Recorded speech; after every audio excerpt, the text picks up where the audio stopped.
Hi everyone, my name is Hector and I produce under the name of Hectagon. I've been making electronic music for many years, over 20 years now.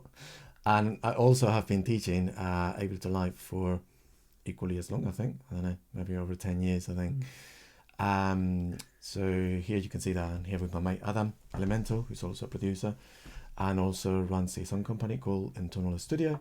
And we are going to start a series of videos related to myself, sound design, but also himself is going to be doing some demonstrations as well of using Entonal Studio. So I hope you guys enjoy it. This is the first of the many videos to come, and I'm going to be doing a little bit of it's going to be experimentation really, but I'm going to be going towards sound design. Mainly I make quite a lot of drum and bass at the moment, so that's the sort of kind of tempo genre I'm going to be exploring.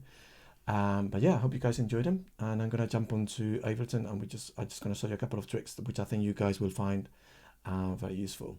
Okay, so let's go over to Ableton now. Cool. So as you can see here on the screen, I'm actually just using one of the default Ableton bricks, and you can see that when you import two things, obviously, because I actually changed that. Sometimes when you have a drum break, the drum break can sound quite hectic. There's just a lot of things happening, right? Especially if it's a drum beat that was played at a slower tempo. You can see that this drum break originally was played at 100 beats per minute. And what we're doing is we're like speeding it up to 170, meaning that obviously now it's going to sound quite busy, right? It's just a lot of hi-hats and things happening. So one technique that you can use is this thing here. You can see that if we go over to warping, we go to beats and it says preserve transients, and what we're going to do is we're going to go to one shot, and here this 100%. We're going to play around with this percentage, and that's basically it's kind of like a decay control. So it's going to basically decay the sound in between the hits, if that makes sense. So you're going to hear more of the transients, less of the tail of the sound. And you can see that Ableton has got some transients already in place. I'm going to delete them, so we're going to keep this beat quite basic. So whenever I see that can we hear what it sounds like? Yeah, let's hear what it sounds like.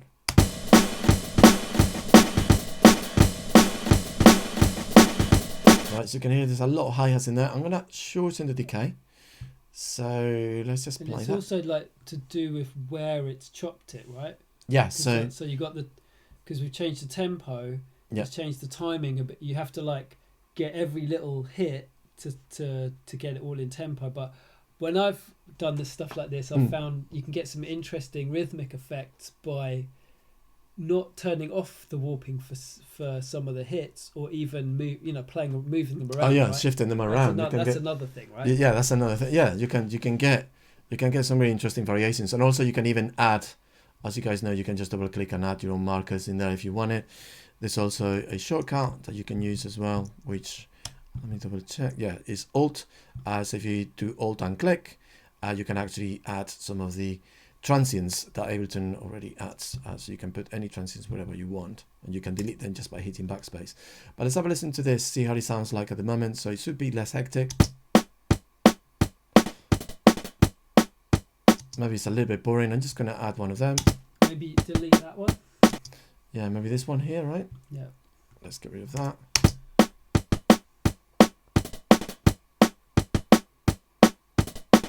I don't mind that. Yeah. Maybe the last hit, I'll just get rid of these transients. There you go, right? So we started with a fairly hectic kind of beat, and now we end up with something that sounds a little bit more modern, a little bit cleaner even. And of course, you can play around with the pitch if you want it. You can also explore it. Right? And remember, this is just one of the Ableton stock breaks, right?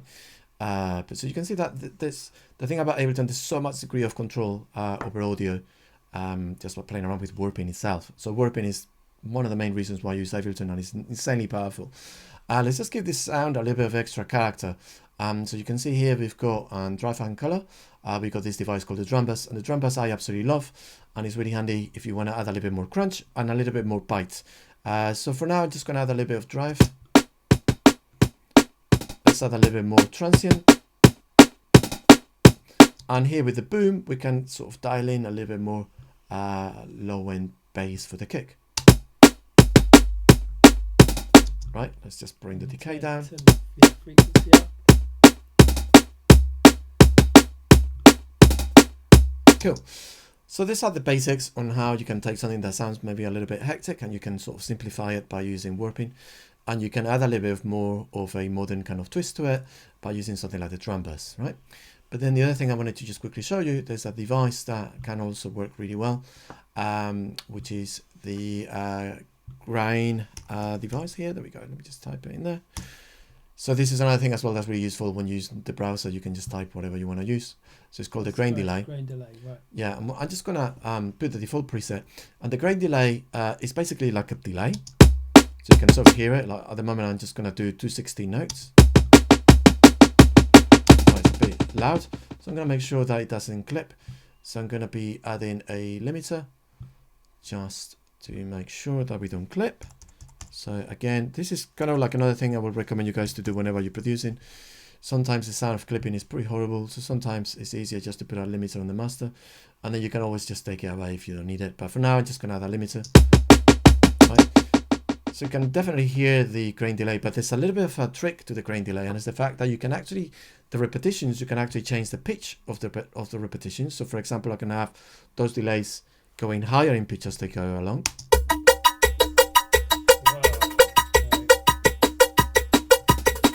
Right. We can obviously add it so it's a little bit more subtle, so we can just add it with more of the tri signal and less of the wedge signal, so we're hearing more of the original drum beat. That could be a texture that we added. Yeah, right. So that could be one example. I'm using the grain delay, but there's another example I wanted to just quickly show you, which is a slightly more advanced sound design, a slightly more futuristic approach to it. And in this particular one, what we're going to do is we're not going to use it as a delay unit. We're basically going to use it as a feedback kind of device. So we're going to be creating feedback loops.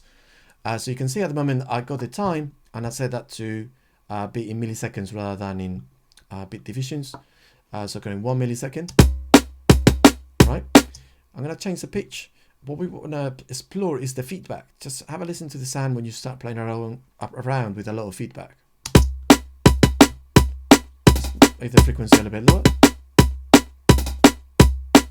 Just hear it. There you go, right? And it's the spray that's the key, right? So the spray is constantly changing the time in milliseconds for the delays, right? And you can get these interesting kind of textures happening, right? And then you can record that, or you can just have that as a kind of layer that plays underneath your drum beat, right?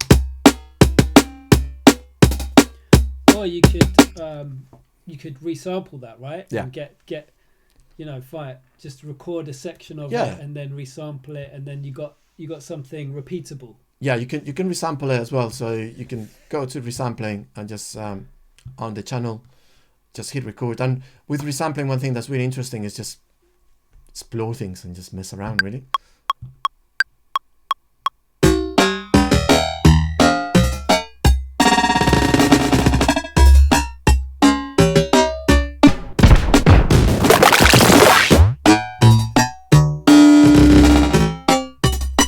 Right, so out of that recording over this, there's loads of craziness in there, but there's some really cool hits, and then you can just play around with them further, or you can even import them into like a drum rack as well, and then you can sort of see what happens. Or even not a drum rack, you can even just use like a simpler device and use the slice mode in simpler to sort of replay those hits and just choose one of them that you might like.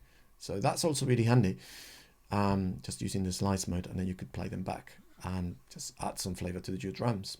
Okay, so anyway, just wanted to just quickly show you that, and I hope you guys enjoyed this tutorial. Let me just go back, and there you go. Cool. So thank you, everyone.